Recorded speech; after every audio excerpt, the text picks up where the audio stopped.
आज की इस मूवी के एक्सप्लेनेशन में हम एक ऐसे ऑफिसर को देखेंगे जो कि अपने कैदियों को काफ़ी अलग सी सज़ा देता है। तो वो किन किन कैदियों को कैसी कैसी सज़ा देता है, जानने के लिए इस मूवी के एक्सप्लेनेशन को एंड तक ज़रूर देखिएगा। तो कहानी की शुरुआत होती है और हमें एक क्राइम स्पॉट को दिखाया जाता है, जहाँ पे हमें ये पता चलता है कि न्यूयॉर्क का बहुत बड़ा सिंगर जिसकी कल रात में किसी लड़की ने डेथ कर दी है। जिसके बाद हमें दो ऑफिसर आते हुए नजर आते हैं, जिसमें एक का नाम पीटर होता है, जहाँ पे पीटर वहाँ की सारी जांच पड़ताल करता है और ये जानने की कोशिश करता है कि आखिर वहाँ पे हुआ क्या है। जिसके बाद हम एक और ऑफिसर को देखते हैं जो कि पीटर के पास आता है और वो पीटर से कहता है कि इसका मर्डर एक लड़की ने किया है और मैं जानता हूँ कि तुम्हारा मामला लड़की के मामले में काफ़ी ज़्यादा ढीला है और तुम इस लड़की को पकड़ोगे और सीधा मेरे पास लेके आओगे, ना कि खुद के पास। जिसके बाद पीटर उसकी बात को सुन के वहाँ से चला जाता है। अब काफ़ी जाँच पड़ताल के बाद पीटर को ये पता चलता है कि उस सिंगर की एक बहुत पुरानी गर्लफ्रेंड थी जिसका नाम जेनिफर था और वो कभी कदार उस सिंगर से मिला करती थी। इसे ये जानकारी को इकट्ठा करने के लिए पीटर अपने पार्टनर के साथ उसके घर पे पहुंच जाता है। अब हमें जेनिफर को दिखाया जाता है जो कि दिखने में काफ़ी कूल और बोल्ड लेडी थी, जहाँ पे पीटर और उसका पार्टनर जाके जेनिफर से मिलते हैं और उससे पूछताछ चालू कर देते हैं। इधर पूछताछ के दौरान हम जेनिफर को देखते हैं जो कि पीटर को काफ़ी अलग नज़रों से देख रही थी, मानो पीटर उसे पहली नज़र में ही पसंद आ गया। खैर जेनिफर पीटर और उसके पार्टनर को ज़्यादा कुछ नहीं बताती है। अब हम पीटर को देखते हैं जो कि अपने पार्टनर के साथ वापस से ऑफिस में आ जाता है। तभी हमें वहाँ पे एक और लेडी दिखाई जाती है जिसका नाम कैली होता है, जो कि पीटर की पहले गर्लफ्रेंड रह चुकी थी, मगर अब वो पीटर के ऑफिस में एज अ कंसल्टेंट जॉब करती है। जिसके बाद पीटर उस केस के बारे में उससे आके कंसल्ट करता है और कैली से उसके केस में हेल्प करने के लिए कहता है, जहाँ पे कैली उसके केस में हेल्प करने के लिए उसे हाँ कह देती है। मगर जब पीटर ऑफिस के बाहर जा रहा होता है तो कैली उससे कहती है कि आज रात वो उससे मिलना चाहती है, मगर पीटर उससे कोई जवाब नहीं देता है और वहाँ से चला जाता है। जिसके बाद हम पीटर को देखते हैं जो कि अपने पार्टनर के साथ दोबारा से जेनिफर के घर पे जाता है और उससे ये कहता है कि उसे पूछताछ के लिए हमारे ऑफिस में चलना होगा। जिसके बाद हम जेनिफर को देखते हैं जो कि अपने ड्रेस को चेंज करने के लिए चली जाती है, मगर जब वो अपने ड्रेस को चेंज कर रही होती है तो पीटर उसे छुप के देख रहा होता है और ये चीज़ जेनिफर भी नोटिस कर लेती है। जिसके बाद पीटर और उसका पार्टनर जेनिफर को लेके अपने ऑफिस में आते हैं, जहाँ पे काफ़ी सारे ऑफिसर उससे पूछताछ करते हैं, मगर हम जेनिफर को देखते हैं जो कि उन ऑफिसरों का ध्यान भटकाने के लिए जानबूझ के अपने प्राइवेट पार्ट को उनको दिखाती है।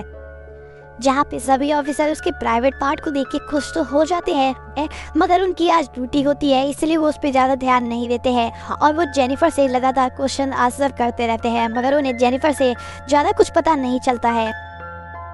मगर जब पीटर अपने घर पे आता है तो वो काफ़ी बुरे नशे में होता है और वो जेनिफर के बारे में सोच रहा होता है। तभी हम कैली को देखते हैं जो कि उससे उस केस के बारे में बात करने के लिए रात में उसके घर पे आती है और उससे उसके केस के बारे में बात करने लगती है। मगर पीटर काफ़ी नशे में होता है, इसीलिए वो कैली को अपनी तरफ खींच लेता है और उसके कपड़े को उजाड़ के उसके साथ वो भरपूर रोमांस करता है, जहाँ पे कैली भी उसे नहीं रोकती है। अब ये सब कुछ हो जाने के बाद कैली फाइनली उस केस के बारे में पीटर से बात करती है। खैर सुबह होती है और सुबह होने के बाद पीटर वापस से जेनिफर के घर पे चला जाता है और वो जेनिफर से जाके बात करता है। तभी हम जेनिफर को देखते हैं जो कि आइस कटर को ऐसे यूज़ कर रही होती है मानो किसी आदमी पर आइस कटर को यूज़ कर रही हो, जिसको देख के पीटर को कुछ सही नहीं लगता है क्योंकि उस सिंगर की भी मौत उसी आइस कटर से हुई थी। खैर तभी हम वहाँ पे एक और लड़की को देखते हैं जो कि जेनिफर के पास आती है, जहाँ पे जेनिफर उसे किस करती है और वो पीटर को ये दिखाना चाहती थी कि वो लेस्बियन है, जहाँ पे पीटर ये चीज़ देख के वहाँ से चला जाता है।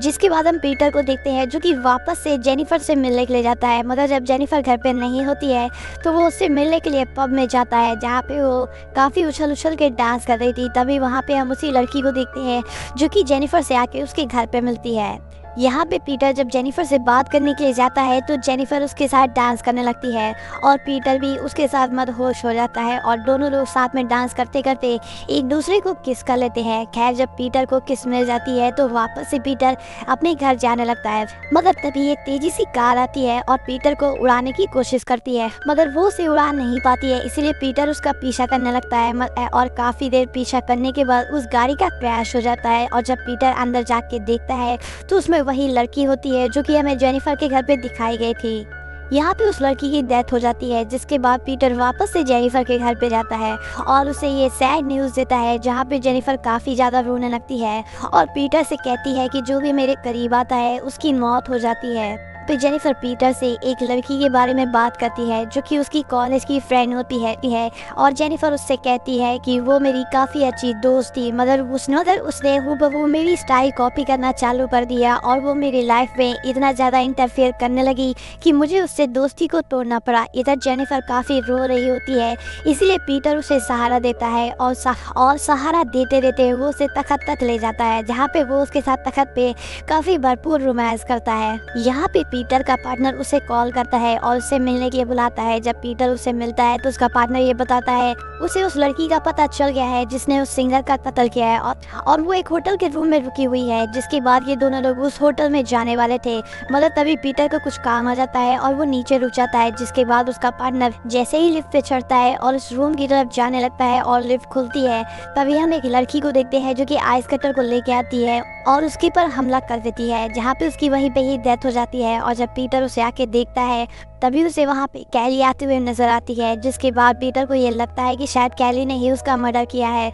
और उसके पर वो गन को पॉइंट कर देता है, मगर कैली अपनी जेब से कुछ निकालने वाली थी, तब तक वो उसे शूट कर देता है और पीटर को ये लगता है कि शायद कैली ने ही उस सिंगर का और उसके पार्टनर का कत्ल किया है, इसलिए वो उसको शूट कर देता है। जिसके बाद इस केस को यहीं पे ही बंद कर दिया जाता है। अब हम पीटर को देखते हैं जो कि कैली के साथ उसके ही घर पे रहता है। अब आखिरी सीन में हमें ये दिखाया जाता है कि पीटर और कैली भरपूर रोमांस कर रहे होते हैं, मगर तभी कैली नीचे से एक आइस कटर को उठाती है, जैसे कि हमें जेनिफर की बुक में लिखा दिखाया गया था। और हमें ये पता चलता है कि इन दोनों का मर्डर कैली ने नहीं बल्कि जेनिफर ने ही किया है। और इस सीन को दिखाते हुए इस मूवी का यहीं पे एंड हो जाता है।